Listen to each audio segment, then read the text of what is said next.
Àtùpà. Àtùpà máa ń tàn mọ́lẹ̀ fún gbogbo aráyé rí, ṣùgbọ́n ó tún máa ń fa àwọn kòkòrò wá sọ́dọ̀ ara rẹ̀.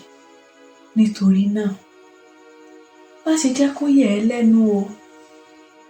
Nígbà tí o bá rí àwọn ènìyàn kan tó ṣe wípé ìdàgbàsókè rẹ, àṣeyọrí rẹ, ìlàkàkà rẹ ó ń bí wọn nínú, tàbí àwọn nǹkan wọ̀nyí ó fa àwọn ènìyàn eléròkérò súnmọ́ ọ.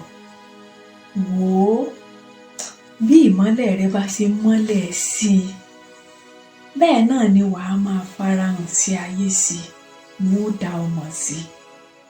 Wá gbọ́ o, kì í ṣe ìmọ́lẹ̀ rẹ ló níṣòro. Ó kàn ń tú àṣírí ohun tí òkùnkùn ń gbìyànjú àti fi pamọ́ síta ni. Nítorí náà, má ṣe jẹ́ kí irú ìhùwàsí bí èyí kó yí irú ẹni tó jẹ́ padà. Wò ó, máa tàn rokoṣo sí i. Ṣùgbọ́n o, rántí pé kì í ṣe gbogbo ẹni tó yí ọ ká ló lẹ́tọ̀ọ́ sí akitiyan rẹ.